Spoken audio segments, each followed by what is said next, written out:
Iran যুদ্ধের জেরে তরলীকৃত প্রাকৃতিক গ্যাস এলএনজি সরবরাহকারী মধ্যপ্রাচ্যের 3টি প্রতিষ্ঠান বাধ্যতামূলক বাংলাদেশের সঙ্গে চুক্তি স্থগিত করার ঘোষণা দিয়েছে। এতে চরম অনিশ্চয়তার মুখে পড়তে যাচ্ছে দেশের এলএনজি আমদানি। এদিকে সংকট কাটাতে দ্বিগুণের বেশি দামে স্পট মার্কেট থেকে এলএনজি কিনছে বাংলাদেশ। এতে বাড়তে পারে গ্যাস ব্যবহারের খরচ। রিয়াজ সেজানের প্রতিবেদন। কাতারের রাস লাফান বন্দর থেকে ৬২,০০০ টন তরলকৃত প্রাকৃতিক গ্যাস এলএনজি নিয়ে চট্টগ্রামের উদ্দেশ্যে রওনা হওয়ার কথা ছিল লিব্রোথা নামের একটি ট্যাঙ্কারের। তবে হরমুজ প্রণালী বন্ধ ঘোষণা করায় ট্যাঙ্কারটি এখন পারস্য উপসাগরেই আটকে আছে। এলএনজি আমদানির ক্ষেত্রে বাংলাদেশ সবচেয়ে বেশি নির্ভর কাতারের ওপর। চলতি অর্থ বছরের ফেব্রুয়ারি পর্যন্ত এলএনজি আমদানির ৬৫% এসেছে কাতার থেকে। হরমুজ প্রণালী বন্ধ থাকায় এরই মধ্যে ফোর্স মেজরের আওতায় দীর্ঘমেয়াদী চুক্তি স্থগিত করার ঘোষণা দিয়েছে বাংলাদেশে বড় এলএনজি সরবরাহকারী প্রতিষ্ঠান কাতার এনার্জি। ফলে এলএনজি আমদানিতে তৈরি হয়েছে অনিশ্চয়তা। এলএনজিটা তো পুরোটাই আমরা কাতার এবং ওমান থেকে আনছি, যেটা কাতারেরই গ্যাস, তারা ট্রেডার হিসাবে আমাদেরকে দেয়। তো কাতার সম্পূর্ণরূপে বন্ধ করে দিয়েছে। একটা আশা হলো দেখতে পাচ্ছি কালকে নাকি প্রথম কাতার একটি জাহাজে এলএনজি লোড করেছে।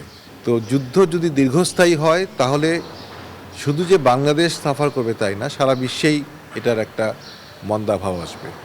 সংকট কাটাতে প্রায় দ্বিগুণেরও বেশি দামে স্পট মার্কেট থেকে এলএনজি আমদানি করছে সরকার, যা বাড়িয়ে দেবে বিদ্যুৎ ও গ্যাস খরচ। আজকে হোক কালকে হোক এর মধ্যে একটা এলএনজি একটা প্রবলেম হবেই, কারণ একটা হচ্ছে এইসব কারণে যদি না আসতে পারে ঠিক সময়, আরেকটা হচ্ছে যে দামের কারণে আমরা ওখানে কিনতে পারবো না ঠিকভাবে। বিশ্লেষকরা বলছেন বাংলাদেশ অভ্যন্তরীণভাবে প্রাকৃতিক গ্যাস সরবরাহ করে ৭০%, বাকি ৩০%-র জন্য আমদানি নির্ভরতা আছে। এলএনজি সংকট দেখা দিলে বাড়তে পারে লোডশেডিং, যানবাহনের গ্যাস সংকট, বন্ধ হয়ে যেতে পারে বহু শিল্প প্রতিষ্ঠান।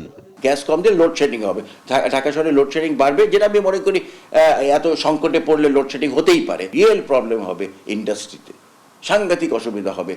চট্টগ্রাম বন্দরের তথ্য অনুযায়ী কাতার থেকে ১,২৬,০০০ টন এলএনজি নিয়ে আল জেরা ও আল জাসিয়া নামের দুটি জাহাজ মঙ্গলবার বন্দরে ভিড়েছে। সোমবার লুইসাইল নামের একটি জাহাজ পৌঁছেছে এবং বুধবার আল গালায়েল বন্দরের জলসীমায় পৌঁছাবে। সব মিলিয়ে এই 4 জাহাজে এলএনজি রয়েছে প্রায় ২,৪৭,০০০ টন।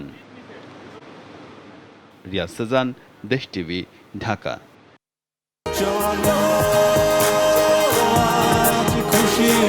৪০ বছর ধরে অসংখ্য খুশির মিছিলে ছিল আইডিএলসি, থাকবে আগামীতেও।